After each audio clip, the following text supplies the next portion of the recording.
Gloire à Dieu dans les cieux et sur la terre, et d'éternité en éternité.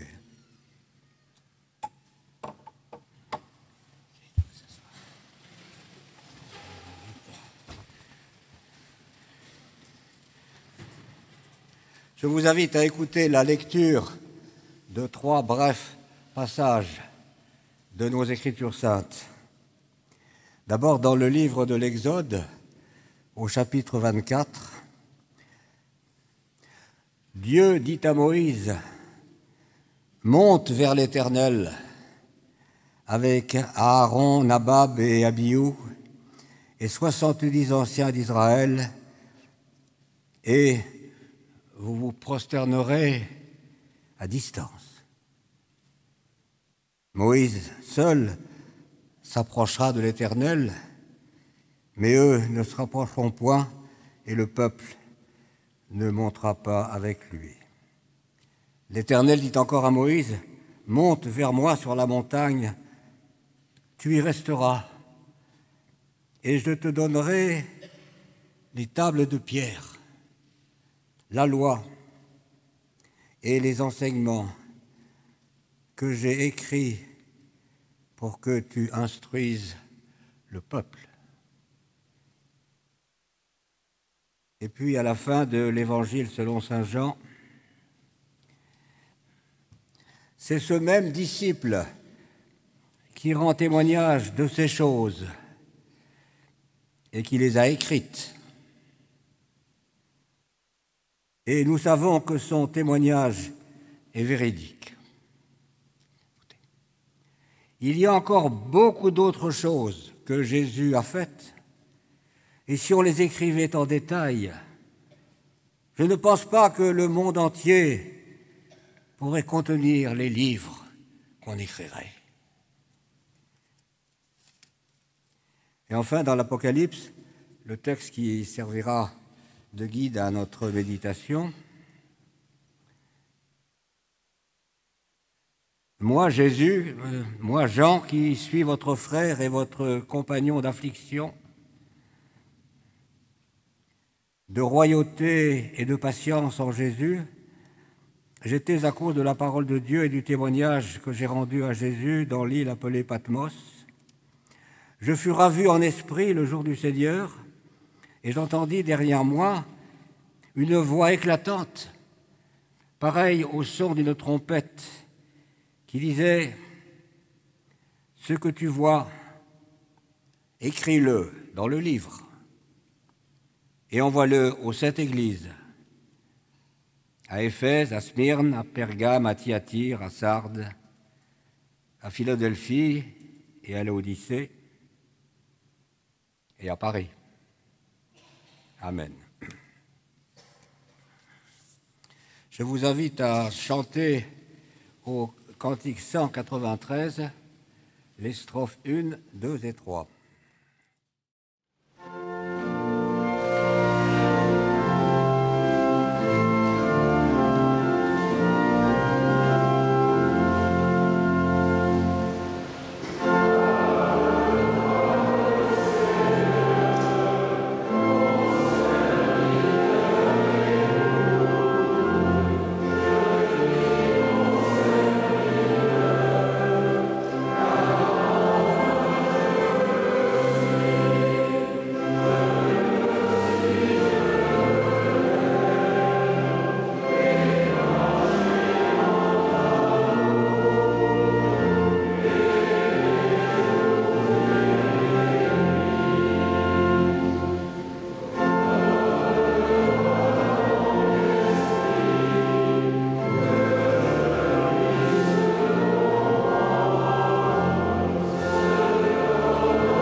Nous prions pour nous disposer à écouter.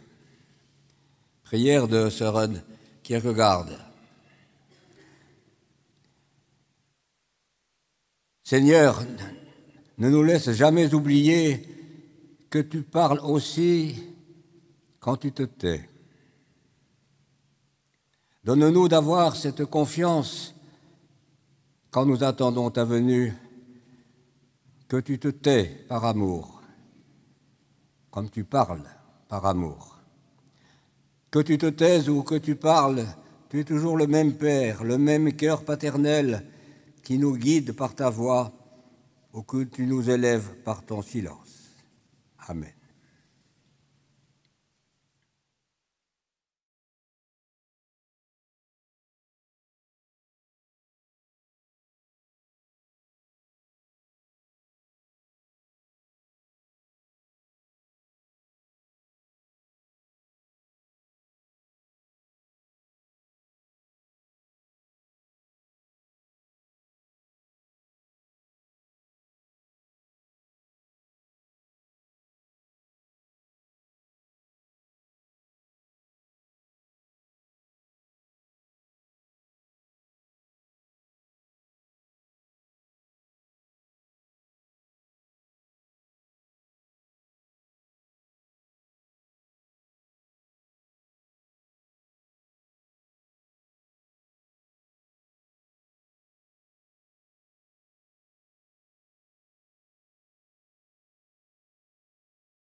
Chers frères et sœurs, chers amis de l'oratoire, c'est avec crainte et tremblement que j'ai accepté l'offre de votre nouvelle ministre de l'Évangile de me confier la prédication de ce dimanche.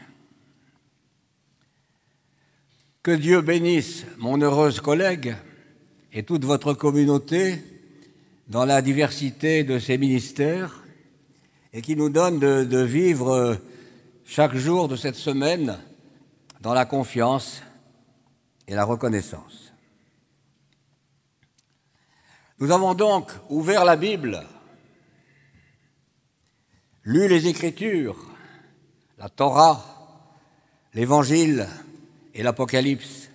Quelle richesse dans la diversité convergente de ces livres, d'un livre dont nous sommes le peuple, avec notre grand prédécesseur en écriture, le peuple d'Israël, et nos successeurs dans une troisième interprétation, celle de l'islam. J'y reviendrai en conclusion. En somme, les bibliothécaires, les bouquinistes et les bédouins. Mon propos consiste à interroger avec vous cet étrange souvenir de Saint Jean dans l'Apocalypse qui lui est attribué. Je fus saisi par l'Esprit du Seigneur et j'entendis derrière moi une profonde voix qui disait « Ce que tu vois, écris-le dans un livre. » Et je me retournai pour voir la voix qui me parlait. Avouez, frères et sœurs, qu'on ne saurait trouver des instructions plus originales, sinon surréalistes, que celles qui consistent à écrire ce que l'on voit quand on voit la voix qui nous parle. Ce que l'on voit est une écriture, pas encore une image, ni même une photographie ou une photocopie.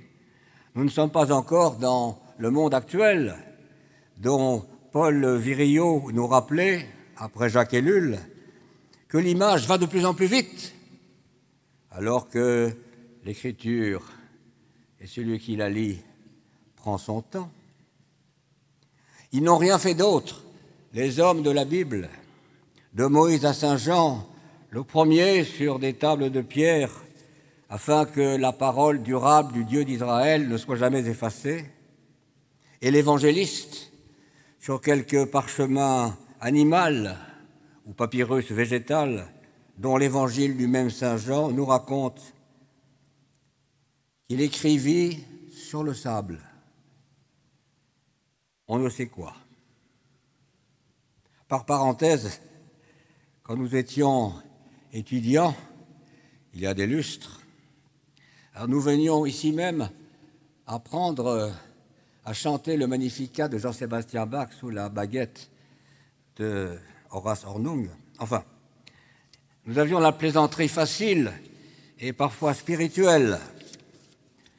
Nous imaginions que devant cette femme adultère, condamnée par la loi, mais sauvée par la grâce, Jésus aurait écrit pour les pharisiens sévères de la pécheresse pardonnée, « Il faudra que je vous envoie Luther. » Passons. Jésus n'a rien écrit, rien. Mais sur lui, il y a dans les Écritures 2 témoignages écrits. D'abord, celui du titulus de la croix, Jésus de Nazareth, roi des Juifs. Ce que j'ai écrit, je l'ai écrit, confirmera Pilate. Et par ailleurs, au dire de Saint Jean encore, mais c'est une allusion, si l'on écrivait tout ce que Jésus a fait, le monde entier ne pourrait contenir tous les livres qu'on écrirait. Alors sur notre Seigneur, rien d'autre que les 4 lettres de sa crucifixion et les montagnes de livres, dont le premier reste l'Écriture sainte. Sola scriptura. C'est la devise formelle de la réforme protestante du XVIe siècle, vous savez, dans le climat joyeux de la Renaissance des lettres et des arts. L'écriture seule, depuis que les auteurs bibliques avaient été sommés d'écouter la voix qui leur parlait et d'écrire ce qu'ils voyaient en dernier lieu, ce qui était définitif. Vous comprenez, cet homme qui venait de Nazareth, qui dispensait les bienfaits de Dieu, qui proclamait des béatitudes, suscitant jalousie et envie, crucifié comme fils de Dieu, mais pour une vie plus forte que la mort. Nous en sommes témoins. Sola scriptura. Dieu ne nous dit qu'une seule parole, et c'est son Fils, selon la formule même des réformateurs pour lesquels le Christ est vraiment la clé des Écritures, et d'Israël et de l'Église. Le témoignage rendu au Messie, encore attendu par les premiers, est déjà reconnu par la communauté chrétienne. Et c'est pourquoi dimanche après dimanche, d'école biblique en catéchisme, de méditation matinale, voire de lecture familiale, comme de conférences publiques en enseignement universitaire, c'est cette écriture-là qui reste la source, l'élan et la norme et la possibilité de dire quelque chose sur Dieu en Jésus-Christ. Écoute la voix qui te parle et que ce que tu entends, écris-le. Et voilà que la Bible est depuis longtemps et pour toujours notre journal du dimanche. Publicité non payée, car tout est grâce ici. Tout est gratuit.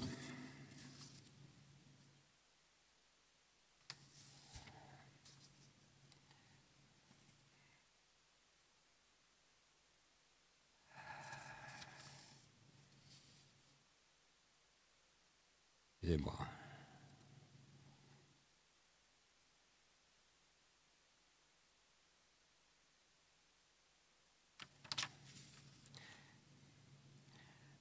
Ainsi, après la Bible, il est bon que celui qui en parle ait une hésitation, un silence, une perte de vue de ce qu'il a entendu et qu'il a lui-même écrit. Enfin, je veux dire que Après la Bible, qui est en quelque sorte la parole éternelle, j'en arrive au journal. Parole quotidienne. Parole de Dieu et voix humaine. L'Écriture sainte et nos propos fragiles.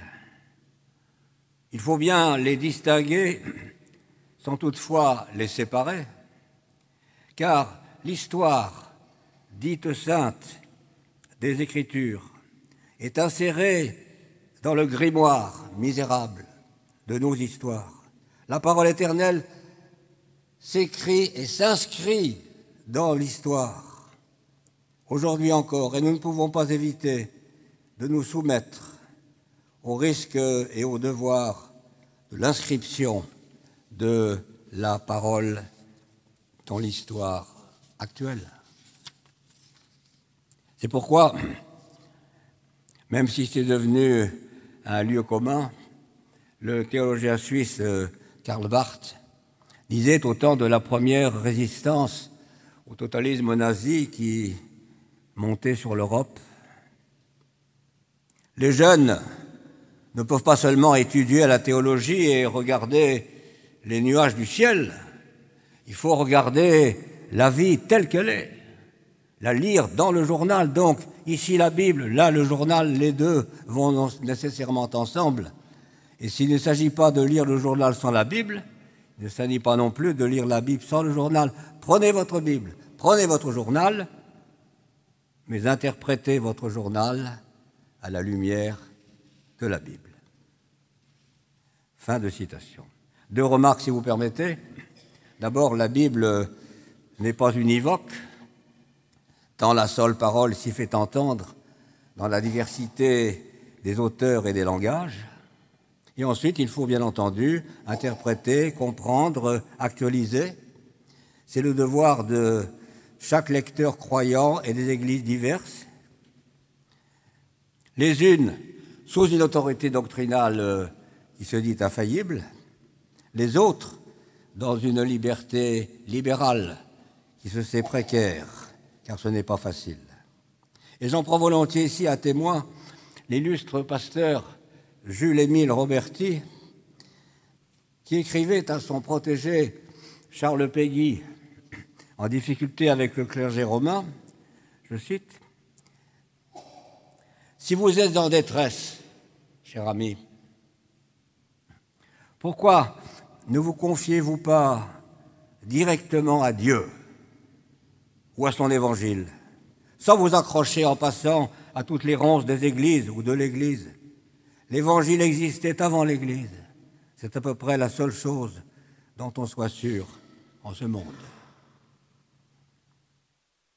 Fin de citation. Ainsi, la Bible, dans sa diversité, centrée sur l'évangile de Jésus-Christ, Fils de Dieu, comme notre presse quotidienne, est consacrée à l'histoire des hommes. Je remarque en passant la richesse dont nous ne sommes pas assez conscients, qui est celle de la liberté et de la diversité de la presse, quotidienne ou hebdomadaire. Je m'amuse même à observer combien des titres courants, je cause sans parti pris, ont des connotations bibliques, de libération comme modèle moderne d'exode, ou l'humanité qui a bien du mal à porter son nom, ou ce monde comme journal du soir dans l'hypothétique lumière du matin. Mention obligée enfin, de Réforme, notre hebdomadaire protestant d'actualité, dans lequel mon collègue et ami Laurent Gagnin publie ce mois-ci une remarquable série de chroniques pour un évangile intégral, on ne saurait mieux dire. Alors, papier, Bible, relié, relu, sacré en quelque sorte. Papier journal, parcouru, froissé, vénal parfois. Enfin, Au point où nous en sommes de cette réflexion pour une communauté livrée aux livres et aux Écritures, une remarque avant de conclure sur une ouverture. Nous sortons en effet de la galaxie Gutenberg pour entrer dans celle immatérielle de l'écriture et de l'image. La rapidité spontanée, immédiate des internautes remplace le labeur des moines dans leur scriptorium, puis l'art des imprimeurs dans leurs ateliers. Jadis, chacun pouvait lire enfin chez lui, n'importe qui et n'importe quoi. Mais de nos jours, chacun peut dire n'importe quoi à n'importe qui tout le temps à toute vitesse. On est en quelque sorte passé du papier, du texte imprimé à l'image reproduite. La raison sociale est remplacée par les réseaux sociaux et l'opinion réfléchie a pris la place, a donné sa place au réflexe du ressenti. Alors, reste, et c'est encore une dernière remarque, que papier ou écran, texte imprimé ou image reproduite, écoutez bien, nous sommes quand même par là protégés de la vraie réalité, de la réalité véridique, par l'écriture ou par l'image. Car l'image protège, met à distance. L'écriture aussi provoque un écart entre ce dont on parle et celui qui le lit. Oui, l'image met à distance, supportable par habitude, de l'enfant qui souffre, du soldat qui meurt, de la femme qui hurle, de l'homme qu'on fusille, de la maison qui brûle, ou du coffre anciennement armé qui éclate sur la tête des civils. Heureusement qu'entre ces horreurs et cette horreur, il y a, comme l'écran protecteur, je dirais, cette sorte de lunette de soleil, puisque personne ne peut voir la lumière, puisque personne ne peut voir Dieu et vivre, et puisqu'il est des souffrances humaines qui sont littéralement insupportables et invisibles. Déjà dans la Bible, vous le savez bien, c'est pourquoi les protestants ne sont pas tellement fervents des images. Nul ne peut voir Dieu et vivre. Et même, disent nos frères juifs, en allant très très loin, nul ne peut voir Dieu, mais nul ne peut prononcer son nom. 3 fois ça. Béni soit-il. Et Jésus lui-même, pour nous protéger de la vision impossible du face-à-face, disait « Celui qui m'a vu a vu le Père ». Et il n'a laissé nulle trace de son visage, nul indice de son corps, nul signe constatable de sa vie terrestre, sinon du pain partagé et du vin saignant. Comme l'écrit la philosophe juive Catherine Chalier, l'Éternel, béni soit-il, a dû restreindre l'intensité de sa lumière infinie pour créer les hommes, afin qu'ils puissent recevoir cette lumière sans être aussitôt anéantis. Je suis la lumière du monde, celui qui me suit ne marchera pas dans les ténèbres. Je conclus, pour continuer, Après le XXe siècle chrétien, de l'écuménisme ecclésial, nous sommes maintenant dans le temps mondial du dialogue entre les grandes religions. Nous sommes judaïsme, christianisme, islam, 3 religions du livre, dit-on. J'ai largement exploité les trésors de notre relation spécifique judéo-chrétienne et voilà que samedi prochain, ici même, si j'ai bien lu les annonces, vous étudierez les possibilités d'un nécessaire dialogue avec l'islam et son Coran. Vous aurez la parole pour débattre de la réception et de l'interprétation de nos écritures, pour le rapport entre la religion et la société, et je vous souhaite un bon temps de recherche et d'intelligence réciproque. Mais pour l'heure, je laisse mon dernier mot à l'intarissable Wilfred Bonneau, dont vous gardez fidèlement la mémoire. Il disait « Apprenons à nous taire. Voilà le sacrement du silence. »